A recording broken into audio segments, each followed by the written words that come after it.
खान्देश कुलस्वामिनी श्री एकविरा देवीचा चैत्र पौर्णिमेला दरवर्षी रथ मोठ्या उत्साहात काढण्यात येतो। या रथोत्सवात एकविरा देवीचा रथ आज सायंकाळी काढण्यात येतो। मात्र भाविकांची गर्दी पाहता यंदा मात्र हा रथोत्सव दुपारी काढण्यात आला। यावेळी भाविकांनी मोठ्या संख्येने गर्दी केल्याचे पाहायला मिळाले।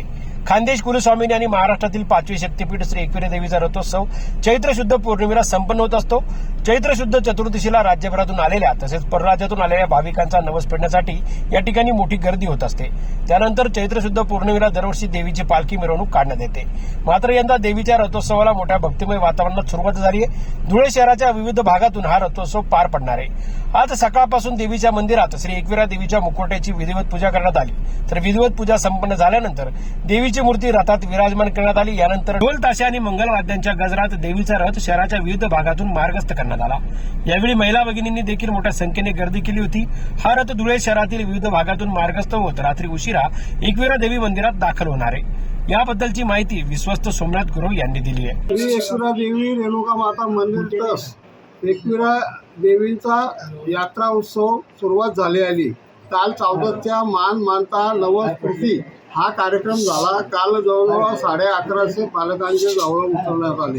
त्याचप्रमाणे आज चैत्र शुद्ध पौर्णिमाला आई भगवतीची भव्य दिव्य असं पितळी रथातनं भव्य अशी मिरवणूक आज सुरुवात झाली। आणि आज ह्या परंपरेला म्हणजे मंदिराचा इतिहास जरी 500 ते 700 वर्षाचा असला तरी गेल्या 84 पासून पालखी उत्सव सुरू झाला होता आणि गेल्या 2 वर्षापासून रथोत्सव सुरू झाला। आता रथोत्सवाला जो पारंपरिक मार्ग होता तो धरून त्याला वाढीव मार्ग मिळाला। म्हणजे जुने धुळे त्याच्यात ॲड झालं आणि काही आग्रोडचा भाग ॲड झाल्यामुळे थोडासा रथाचा वेळ बदलण्यात आलेला आहे आणि रथाचा मार्गही बदलण्यात आलेला आहे।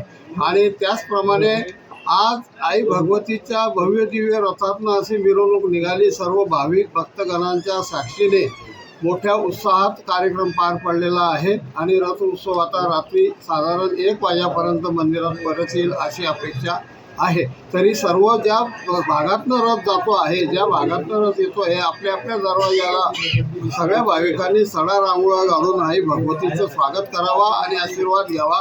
धन्यवाद। जनजागर मराठीसाठी नागिंद मोरे, धुळे।